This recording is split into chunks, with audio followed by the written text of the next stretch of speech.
Good morning, everybody. How y'all doing today? I hope you're doing well. Yeah, the weather here has been very cloudy. Temperatures have dropped about probably 10, maybe 20 degrees, or maybe 15, something like that. And it's been sprinkling a little bit here and there, off and on. So, yeah, weather's back again. And I forgot to look at what the weather was going to be for this weekend before I jumped on. So I'll try to remember to do that tomorrow.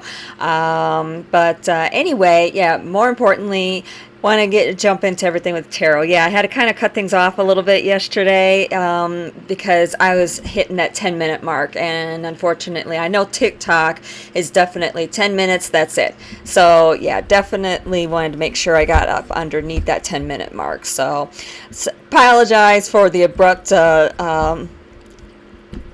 stopping basically of the video yesterday. So anywho, yeah, we have been talking about tarot this week. I know I've been giving a lot of background information. I'm sure a lot of people want to see actual reading and everything. I really want to see about doing that, but I also feel it's also important that you understand background information when it comes to doing readings too.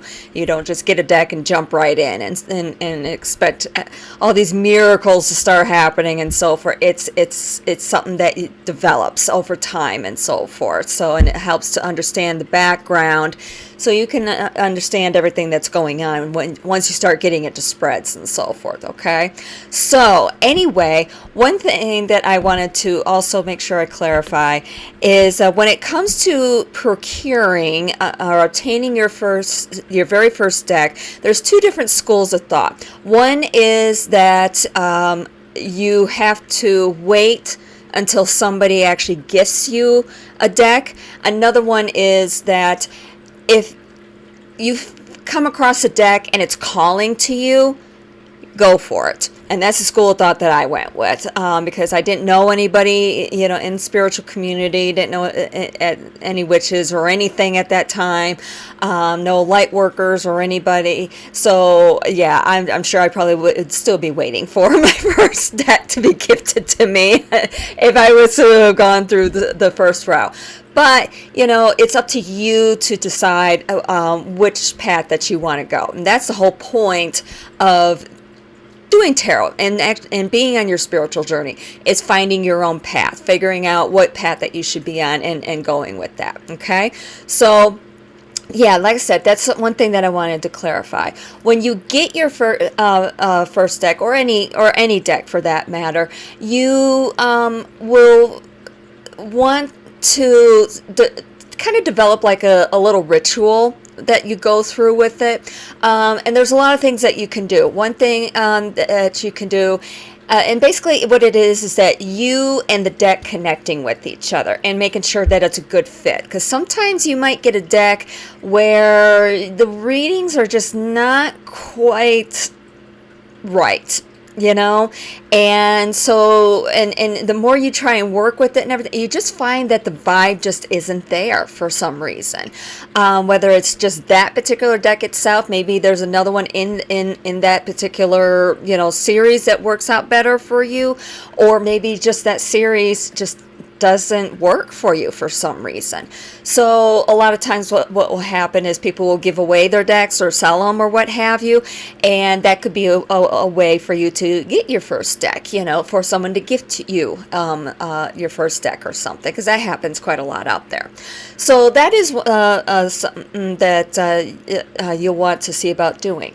And one thing that you can do with the deck is, you can just kind of feel it, do your energy with it, just kind of ruffle it through your fingers and so forth. I'm trying to do this, kind of doing something like this, a little bit to help get some of the energy through. You can also sleep on the deck, put it up underneath your pillow. You can fan it out and blow on all the cards, like so. You can also infuse it, put it in, like on a windowsill or maybe outside or something, infuse it with positive energy from the sun. You can infuse it with new moon energy or full moon energy. Lots of things that you can do with it. Basically, like I said, the main thing is for the two of you to start getting to know each other. And one thing a lot of people will do also is they'll do an initial first reading to find out the personality of the deck and to see how things are going to progress. So that's something that you can, some things that you can do. When it comes to actually using the deck for the very first time, a lot of people will want to be in kind of like a sacred space or something, maybe at an altar, maybe doing in their bedroom or something like that, and or some sort of place that you can close a door or what have you, or maybe do it in your living room or whatever, and clear the air. A lot of people will want to clear the air. They'll usually do that through smudge sticks. This one is white sage wrapped with rose petals. Okay, you can burn this, or you can just burn a single leaf of white sage. Make sure you keep it in a flammable or flame retardant sort of vessel. Basically, is what I'm trying to say. A lot of people will maybe want to burn a candle.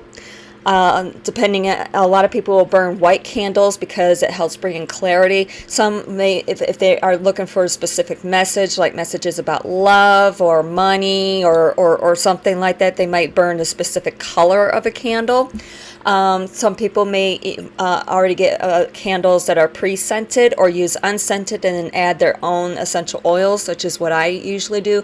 Just make sure you only do it around the wick. Do not get anything on the wick, okay, because it can wind up causing issues with the wick. And also, if you're using essential oils, some essential oils can be quite flammable, so you might want to keep it away, keep it in an open space and so forth, and just kind of watch it when it initially ignites, because it can go poof on you. So you'll definitely want to make sure that you watch out for that. And also, of course, make sure that it's on something where all of the wax will be able to catch without damaging something. You can do some meditation music behind it. I like to do Native American flute music when I'm doing my readings. Some people may want to burn incense. Some people may want to burn herbs. I'm trying to grab it here. They'll use a little cauldron here. I do have one. I've never actually burned any sort of herbs or anything in it, but that is an option that you can see about doing. Some of it is to set the mood, help you get into that meditative state and so forth. A lot of it is to clear the air. Make sure there's no negative air that's around. Make sure that you've got clear energy that can come in for the messages to be able to come in from spirit.